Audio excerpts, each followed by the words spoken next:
강원도교육청이 최근 4년간의 고등학교 감사 결과를 실명으로 공개했습니다. 수당의 부정지급, 부적절한 출석 처리 등 적발 사항이 다양했습니다. 사립 유치원 비리에 대해 강원도교육청이 다양한 대책을 내놨는데 학부모 단체들은 시민 현장 감사 확대를 요구하고 있습니다. 강원도교육청의 내년도 당초 예산이 처음으로 3조 원이 넘게 편성됐는데 늘어난 예산 상당액은 지방채 상환에 쓰입니다. 수해 이재민들이 모여 사는 태백시 화전마을 주민들이 땅 주인으로부터 퇴거 소송을 당해 보금자리를 떠나야 할지 불안해하고 있습니다. 시청자 여러분 안녕하십니까? 뉴스데스크 강원입니다. 강원도교육청이 최근 4년간의 고등학교 감사 결과를 실명으로 공개했습니다. 영동 지역 고등학교에서도 수당을 부당하게 지급하거나 부적절한 생활기록부 입력 등 상당수 사례가 적발됐습니다. 배연환 기자가 보도합니다. 강릉 정보 공고는 1박 2일 교직원 연수를 인천 영종도까지가 640만 원을 썼는데 실속 없는 연수에 많은 돈을 지출했다는 이유로 주의 조치를 받았습니다. 강릉 명륜고등학교는 2015년부터 3년간 간담회 비용과 다가구입비 3,700만 원을 업무 추진비가 아닌 운영비에서 집행했다 주의 조치를 받았습니다. 태백 기계공고는 20명의 학생이 무단결석 등으로 등교하지 않았지만 출석한 것처럼 생활기록부에 입력했다 적발됐습니다. 삼척여고는 규정과 달리 성적순으로 기숙사생을 선발하고 학교 운영위원회 심의를 거치지 않고 기숙사비를 책정했다 감사에 지적됐습니다. 양양여고는 2016학년도 1학기 중간고사에 정답을 정정하면서 학업성적관리위원회의 심의와 학교장 최종 결재 없이 처리에 지적됐습니다. 학생 성적 처리와 교비 사용 등 다양한 감사 적발 사항이 공개된 겁니다. 교육부에서 2013년부터 초중고 감사한 것도 전부 다 공개를 하라 그래서 실명으로 지금 저희 홈페이지에 다음 주 15일까지 감사한 결과를 모두 공개하기로 했고 오는 15일까지 각 지역 교육지원청 홈페이지를 통해 초등학교와 중학교 감사 결과가 실명 공개될 예정인 가운데 학부모들의 관심이 집중되고 있습니다. MBC 뉴스 배연환입니다. 최근 사립유치원 감사 결과가 공개돼 파문이 커지자 강원도교육청도 다양한 대책을 내놨습니다. 학부모 단체들은 시민 현장 감사를 확대할 것을 요구하고 있습니다. 조규환 기자입니다. 지난달 강원도교육청은 사립유치원 비리 사태에 대한 대책을 내놨습니다. 오는 2022년까지 국공립유치원 취원율을 50%까지 높이고 감사를 확대하는 등 유치원의 공공성을 강화하는 내용입니다. 사립유치원의 집단 행동에 대해선 강력히 대처하겠다는 뜻도 밝혔습니다. 집단 폐원을 한다던가 하면 그 인근 국공립 유치원에 수용할 수 있도록 또 초등학교 교실을 이용해서 수용할 수 있는 대책을 수립하고 있습니다. 그러나 사립유치원에 대한 제재가 미흡하고 이런 대책이 짧은 시간에 실효를 거둘지는 의문이 큽니다. 이 때문에 학부모 단체들은 제도적 미비점을 빨리 보완할 뿐만 아니라 시민감사관을 확대해 현장 일상감사를 강화해야 한다고 말합니다. 현장에 있는 학부모 운영이나 학부모회들을 반드시 참여시키도록 하는 시민감사관제 확대, 그래서 현장 감사가 병행되어야 한다, 이런 점을 강조해드리고 싶습니다. 또 이번 유치원 사태는 유아교육과 보육 문제에 국한되지 않는다며 학부모의 근로 여건 개선 등 사회 전반적인 대책이 병행돼야 한다고 주장했습니다. MBC 뉴스 조규환입니다. 강원도교육청이 내년 예산으로 3조 400억 원을 편성했습니다. 당초 예산이 3조 원을 넘은 것은 처음인데 올해보다 늘어난 예산의 상당액을 지방채 상환했습니다. 이재규 기자가 취재했습니다. 강원도교육청이 내년 예산을 3조 414억 원으로 편성했습니다. 당초 예산이 3조 원을 넘은 것은 이번이 처음입니다. 공무원 인건비가 1조 5,900억 원으로 전체 예산의 절반을 넘었고 교육 공무직 인건비 2,500억 원, 학교 기본 운영비 2,000억 원 등이었습니다. 학교 운영비도 240억 원 이상 증액돼 학교의 자율성이 확대될 것으로 기대됩니다. 학교 기본 운영비를 이제 확대를 좀 많이 했죠. 그래서 교당 경비를 10%에서 30%까지 인상을 하고 급당 학생당 경비를 20% 이렇게 올렸습니다. 올해보다 2,700억 원의 예산이 늘어났는데 어떤 분야에 쓰는지 살펴봤습니다.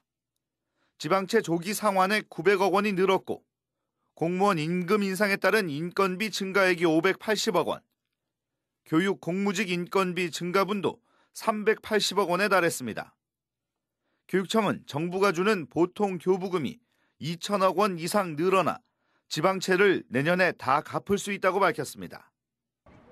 지방채 조기 상환에 따라 생기는 이자 절감액 1천억 원은 체육시설 등 학교 환경 개선 사업에 투자하기로 했습니다.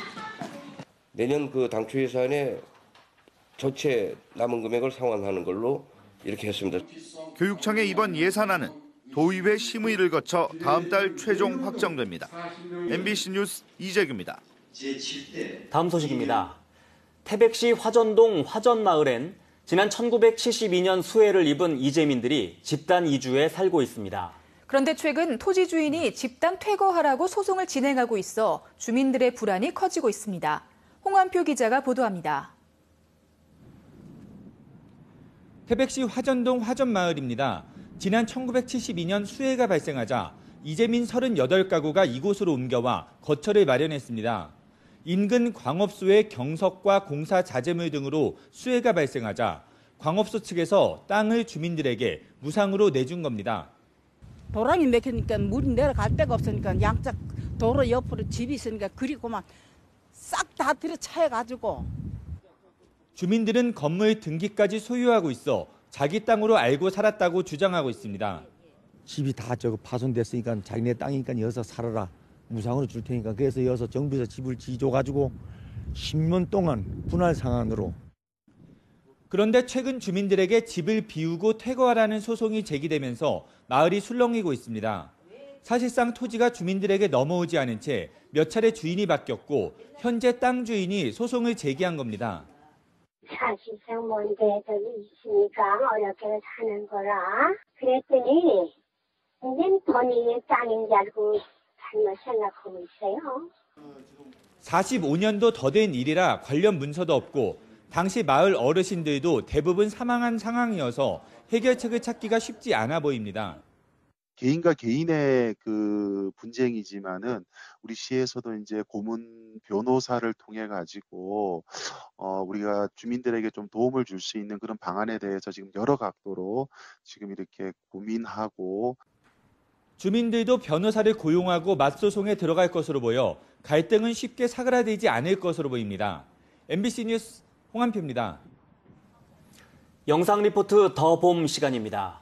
날씨가 쌀쌀해지면 아무래도 몸이 움츠러들며 덜 움직이기 마련인데요. 배드민턴을 즐기며 건강한 삶을 사는 시민들의 모습을 장성호 카메라 기자가 화면에 담았습니다.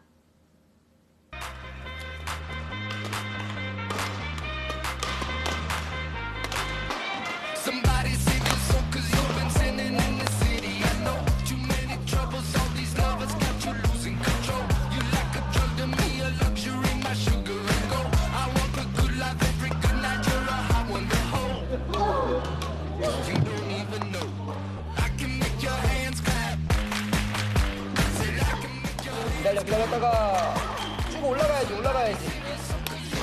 들어줘. 끊지 말고 스윙.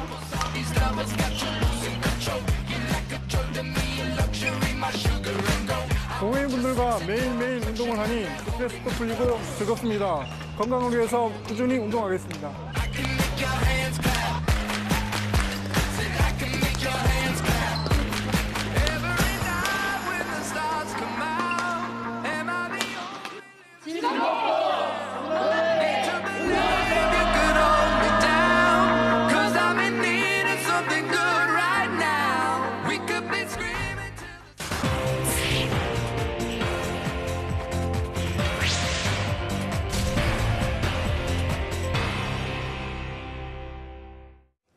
산림청이 강원도가 제출한 정선 알파인 경기장의 사용 허가 연장을 거부했습니다.